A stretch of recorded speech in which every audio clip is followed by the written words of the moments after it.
Welcome to the Innovators Ignite podcast, where teachers share the spark of innovation. In this month's podcast, Innovative Learning Teacher Specialist Laura Shearer sits down for an interview with elementary math specialist Chrissy Eiler from Monocacy Elementary on ways the teachers at the school onboard students to new programs and routines. Hi, Chrissy. How you doing today? I'm good. How are you, Laura? I'm doing good. So we'll go ahead and just dive right in. What signs do you look for when determining if you need to onboard your students?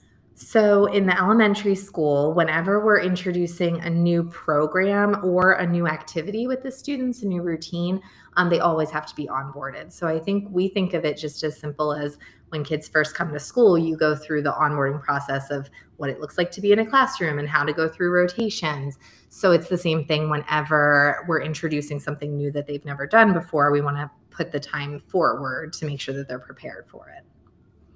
Awesome. And so let's say you're starting a new program or a new activity. How do you prepare to onboard your students? Like what's your plan when you're doing that? So if we're going to try something new, like a new technology program or a new routine, first thing we want it to be engaging, right? So we want the kids to be excited about it. And second, we want them to be able to navigate through that program or that routine without the pressure of grade level content on top of it. So usually when we're going to onboard students, we think of a low stakes way to do that. Most of the time that looks like more of a get to know you activity if it's something that we're doing at the beginning of the year. Would you like to hear an example? Actually, yeah, I was wondering if you could do an example. That would be great. Sure. So I'll give a few so that people listening from different, grades and things could maybe take something to their classrooms. We were big on PlayPosit during virtual learning. I'm sure some listeners have definitely used PlayPosit before.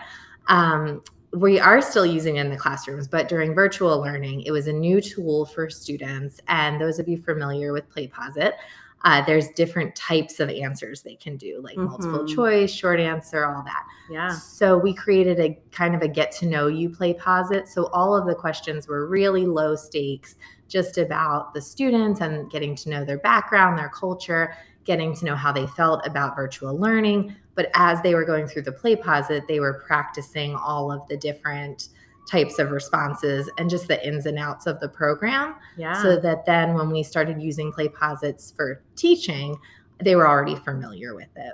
I love that. I love that you would start with something low stakes like that because they don't have to worry about, oh no, like I have to focus on the content. They can just focus on, I'm learning this tool, and then that can be it. And it's doing something fun, like you said, so that's more engaging.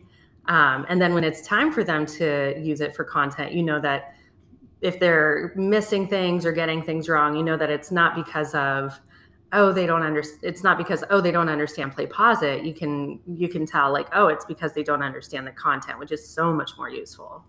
Yeah, that's exactly right. And it cuts back on a lot of confusion and questions from students while they're trying to use it, which lets you focus on the kids that you might be working with during that time. Another example, it doesn't have to be a technology program. So at our school, we do a lot of math routines. One of them is Eliminate It, and I think this could be used in any content area. So the routine Eliminate It is that you show the students 4 choices of something, and they need to choose one that doesn't fit and be able to justify why it doesn't fit and why they would eliminate it. But there's no right answer or wrong answer as long as they can justify. So we usually use this with fractions or math vocabulary, but before we do any of that, we always do some getting to know you ones at the beginning of the year. So for example, this year we had one that had 4 different foods on there, and it was like tacos, ice cream sundae, pizza, chicken nuggets, and the students had to think of which one they would eliminate and why. It did give the teachers a little bit of an opportunity to get to know their kids, but it also pushed them further. Like, you can't just say, I'm going to eliminate that one because I don't like it. Give me a little bit more, like, what do the other 3 have in common? But it was good practice with the justification.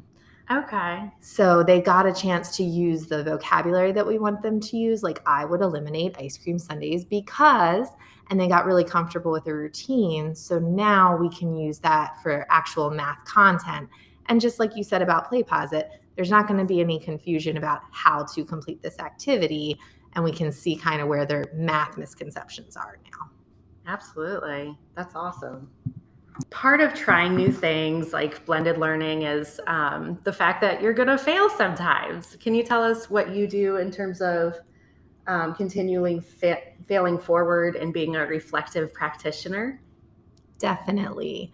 Lots of failing forward around here. So I've been in Vanguard for a few years now, and there's definitely been a lot of risk taking, and with that becomes failure, but we like to call it failing forward. Yeah.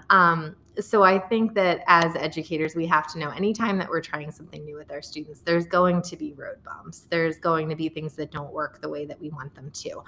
But if it's worth trying, then it's worth trying and reflecting and then trying again. Yeah. So when we talk about failing forward, thinking about if you prepare the best that you can to roll something new out, then it will go the best that it can that first time. Yeah. That won't be perfect. It might not even be great. Sometimes it might not seem good. But if you take the time to do the onboarding and prepare for, what you think that the students might have trouble with, it will go as well as it can. And then you have to take that time afterwards to sit back and say, okay, so what did go well? And then what didn't go well? And how could we fix that for next time? And just like we say with anything, you don't try something for 2 days and then say that it's not working. If you try a new diet or a new exercise program, if you give up on it that soon, of course, it's not going to work. So just being aware that, when we do try something new, it's not going to all happen in a day, and it's going to be an ongoing process, and collaborating with colleagues too and getting their advice on, I tried this part didn't go so well. Do you have any ideas for me? I mean, we learn the most from talking with our fellow teachers. Absolutely. And I think teachers, we have a tendency of having this perfectionistic kind of mentality sometimes, especially with our lessons. And so it really is hard when something doesn't go well. It's hard to be willing to lean in and try it again. So I love your mentality of seeing it as failing forward, and then just also thinking about like reflecting on it and what can I try different next time to make it just a little better.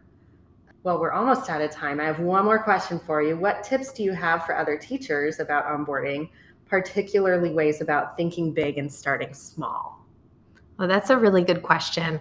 There's always so many new things to try, but we can't do it all at once. So I think my advice for teachers and specialists would be to think of a current instructional problem or difficulty that you're having at your school or in your classroom, and then choose a new strategy that you think is going to address that problem. So it's easy to get really excited about all the new ideas and innovative things coming at us.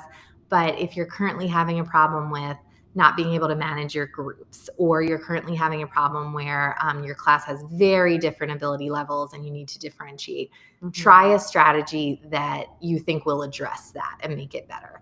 And if you start small with that and you fail forward and reflect and take the time to make it better, then you can move on to something new next. That is great advice.